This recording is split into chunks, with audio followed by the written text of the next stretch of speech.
In today's video, we'll look at murders that are considered unsolved, but someone on their deathbed has confessed to the murders. Are they the actual killers, or were they just confused, or even being dishonest on their deathbed? But before that, we want to bring you a word from our fantastic sponsor, Magellan TV. Magellan TV is a great streaming service that has over 2,000 documentaries. A great documentary series on Magellan TV that I really enjoyed was Undercover Asia, which looks at the criminal underworld of several Asian countries. Another great watch is the docudrama The Boarding School Bomber. It's the real-life story of a middle-class schoolboy who plans on committing a terrorist attack in a shopping center. Magellan TV was created by filmmakers, and those are just two of the great documentaries that you can watch. There are other great genres like space, nature, and biography. The documentaries are ad-free, and some of them are available in stunning 4K.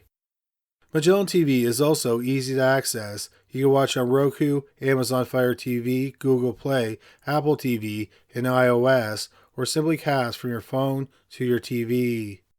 Magellan TV is offering criminally listed viewers a free month, so go to magellantv.com/criminallylisted and check it out for yourself.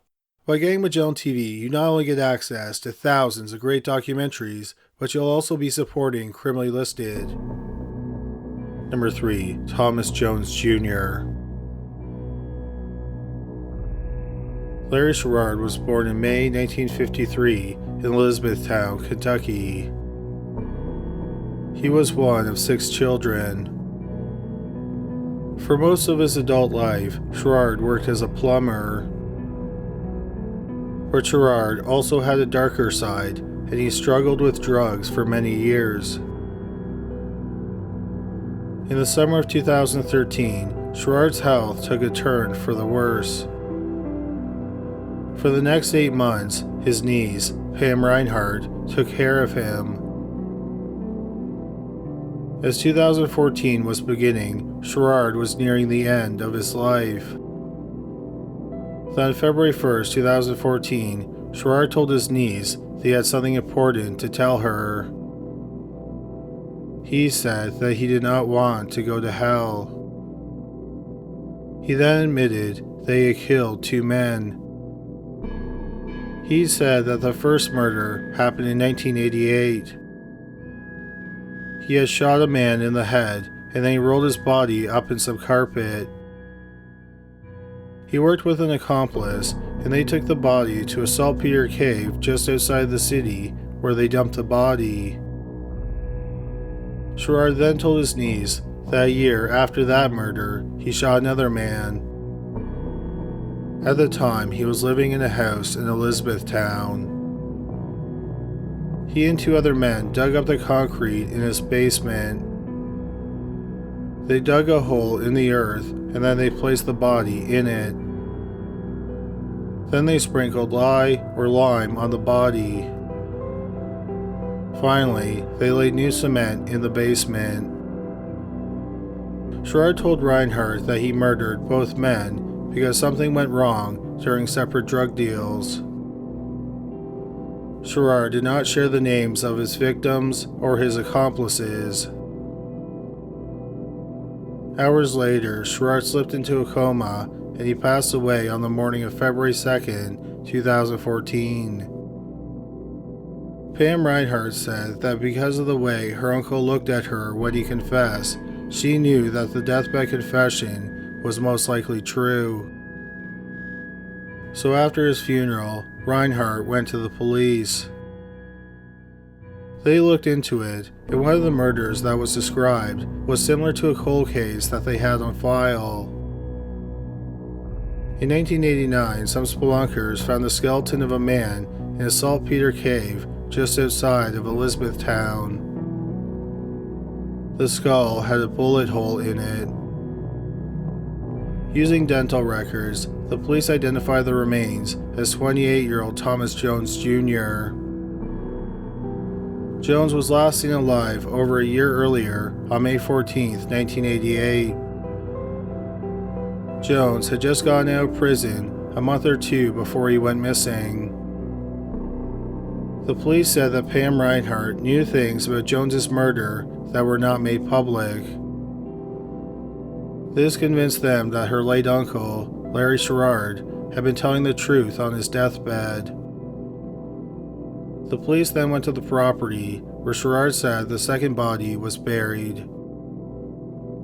The house where Sherrard had lived had been torn down, and a house for Habitat for Humanity was about to be constructed on the lot where it once stood. The construction was put on hold, and some archaeologists were brought to the lot. The lot was surveyed using ground-penetrating radar. The experts found 2 spots that they called disturbed locations. The property was excavated and some bone fragments were found. The fragments were going to be tested to see if they were human or animal, but the results of the testing have not been made public. If Larry Sherrard did kill a man and buried him under his basement floor, he has never been identified. The police have said that they were going to look for Sherrard's accomplices. But in the 6 years since Sherrard died, no arrests have been made. At the time of this video, it's unknown if Sherrard killed 2 men, but it is believed that he is the man who killed Thomas Jones Jr. There was some speculation that Sherrard had not been in his right mind at the time of his death. But it turned out that his niece, Pam, was not the only one he confessed to. A year before his death, and while he was still healthy, Sherrard had told his brother and sister-in-law, who were Reinhardt's parents, that he had killed 2 men. His brother and sister-in-law were unsure what to do after he confessed to them.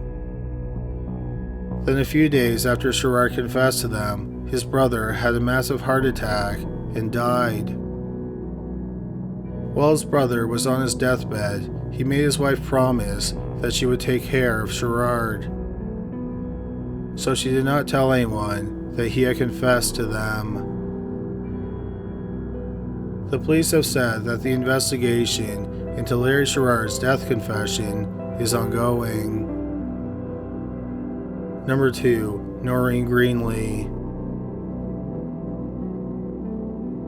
At the end of the summer of 1963, Noreen Greenley was 13 years old, and she lived with her parents and 6 siblings in the small town of Bowmanville, Ontario, Canada. At the time, Bowmanville had a population of just over 7,000 people. September 14th, 1963 was a Saturday. That night, Noreen went to the town's bowling alley with her best friend, Bonnie Wilkins, and Bonnie's boyfriend, Gary Woolner. After that, they went and got some food at a local diner. Then they went to Bonnie's house to hang out for a bit. Sometime between 11 and 11:30 p.m., Noreen left to catch the bus that ran on the town's main street. Around the same time that Noreen should have been riding the bus, her sister, Joyce, was walking with a friend. They were about a block from the Greenley family's home. As they were walking, a car drove towards them and then had to swerve at the last minute to avoid them. Joyce and her friend thought that they heard a girl inside the car scream. When Joyce got home, she told her family that a car had nearly hit her. She told them it was a 1957 to 1959 blue Ford Prefect.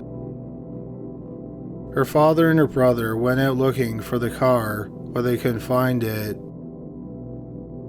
After the excitement over the car had settled down, the Greenleys realized that Noreen had not come home. The police were alerted and the town was searched. But no trace of 13-year-old Noreen Greenley could be found.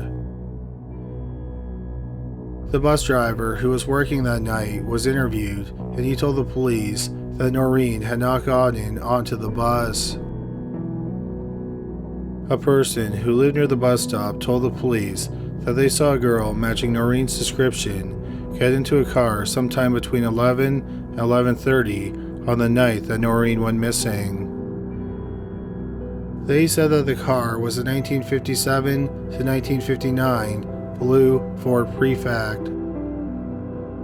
The witness said that they did not get a good look at the driver. They only saw that he was a white man and he was wearing a black fedora.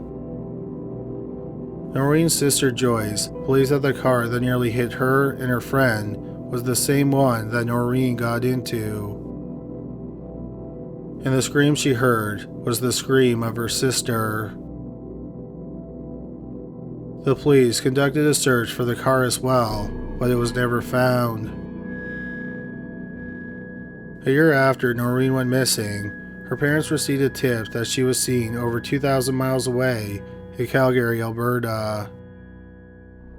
They traveled to Calgary to look for her, but they found no evidence that she was ever there.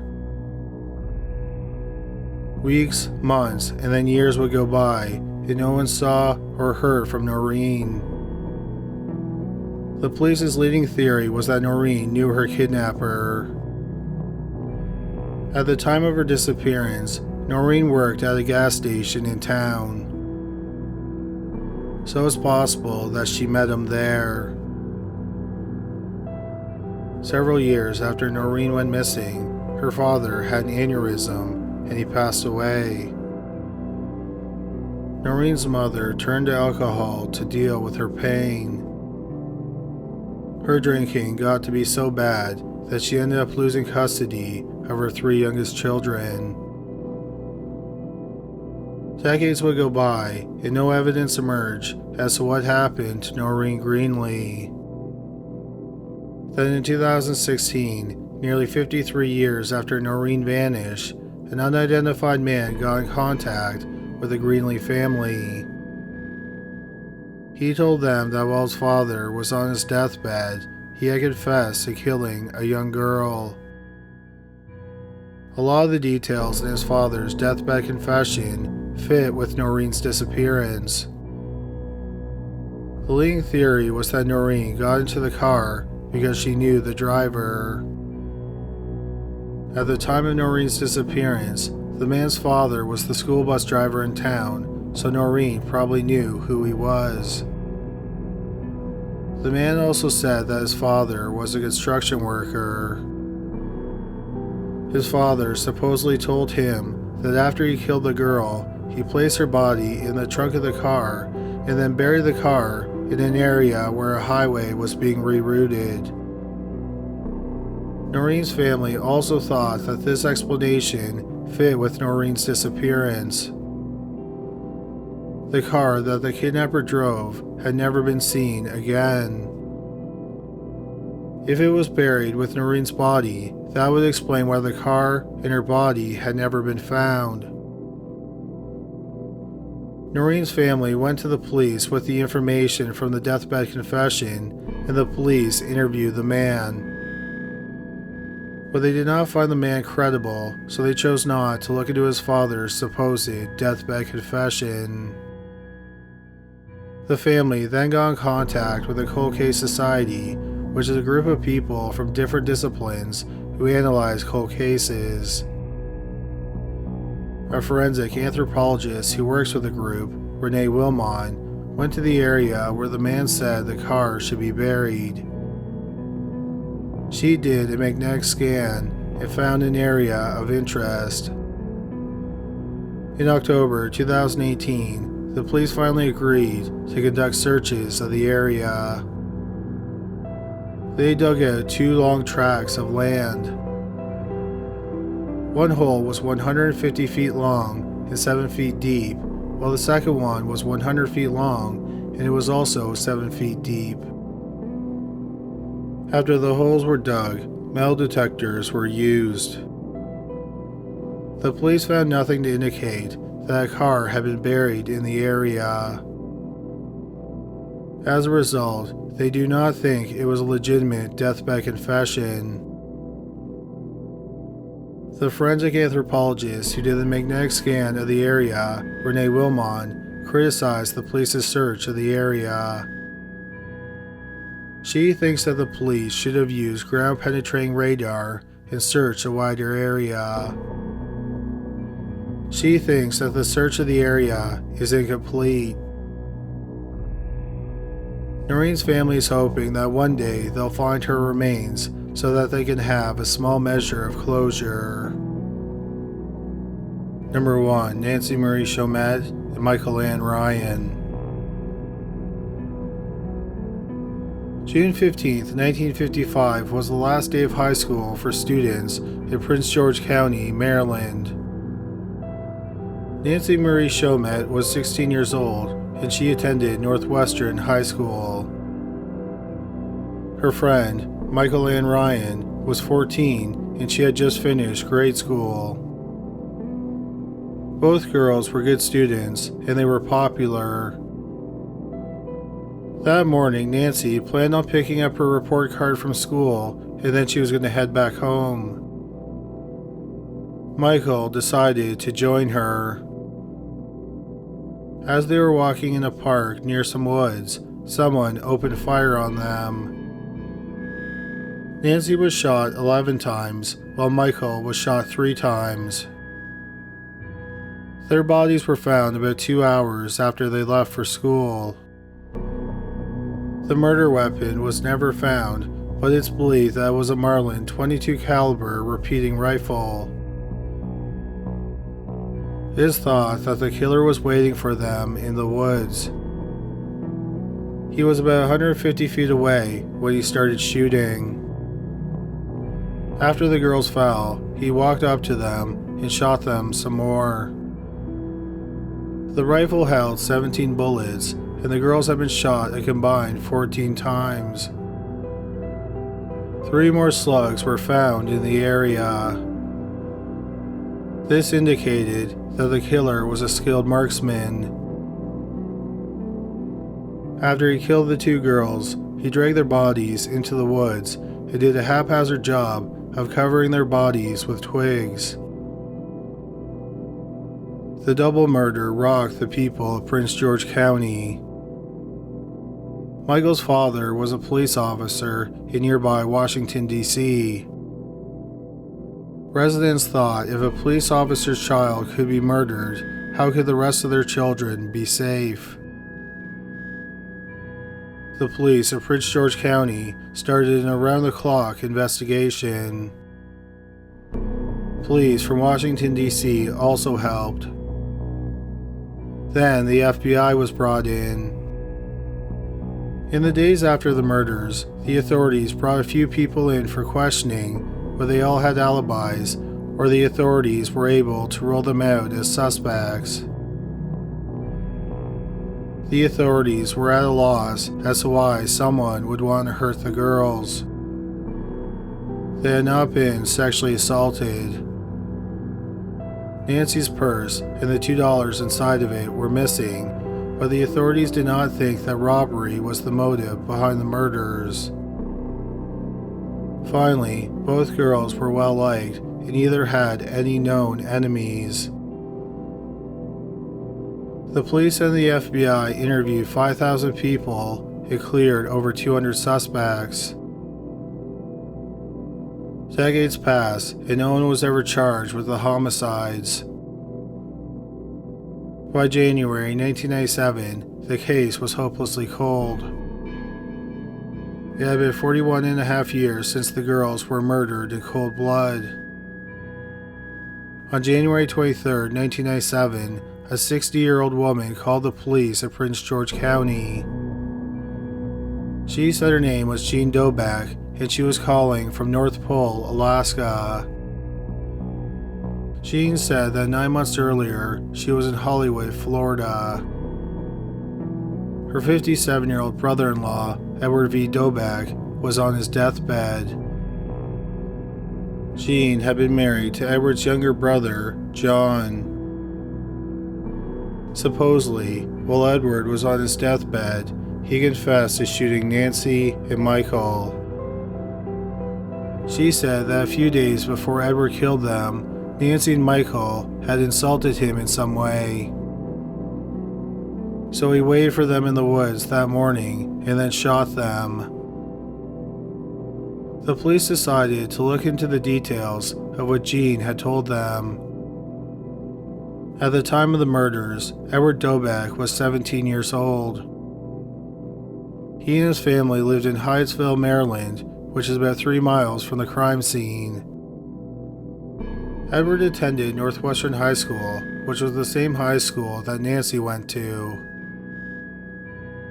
Edward had never been considered a person of interest or a suspect in the case. In the case file, someone reported that Edward's 14-year-old brother, John, owned a gun that was similar to the one used in the murders. The anonymous tipster also described John as a gangster type. But neither the police nor the FBI investigated or questioned John or Edward. A year after the murders, the Doback family moved to Florida. Edward lived the rest of his life there. He had been married once and it lasted for 10 years, and he had 3 children. He worked for most of his life at the Seal Test ice cream plant.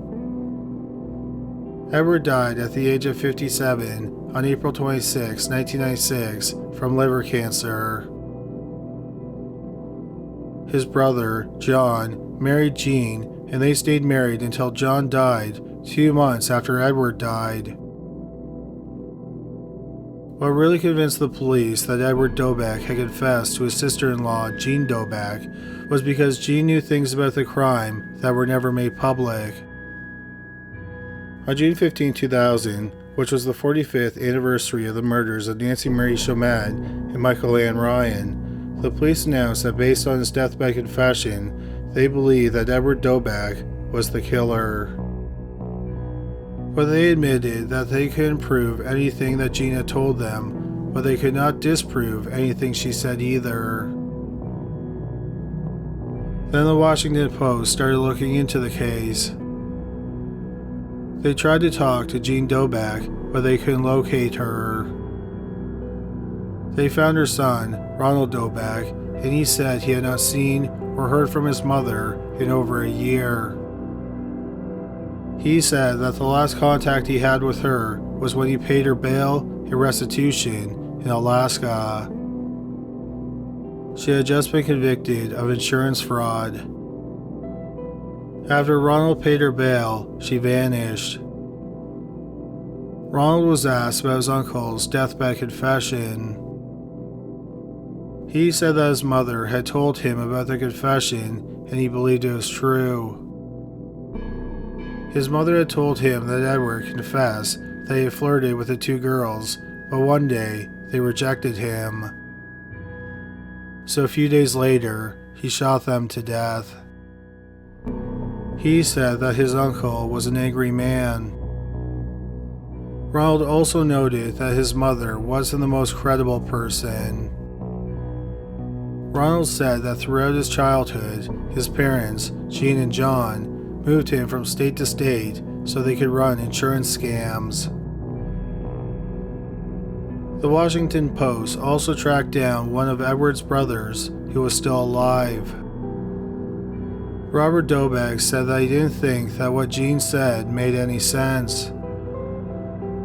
He claimed that Edward was the nicest guy you could ever meet, and there was no way he could have done anything like that. The police are confident that Edward Doback is the killer, but since they have no definitive evidence, the case is not officially closed. Thank you so much for watching today's video. Hopefully you found it interesting. If you did, please give us a thumbs up and subscribe for more videos just like it. Also, please go to criminallist.com where you can suggest cases, buy merch, and find out about an exclusive podcast. We're also on Facebook at facebook.com/criminallylisted. Well, that is all for today. Thanks again for watching.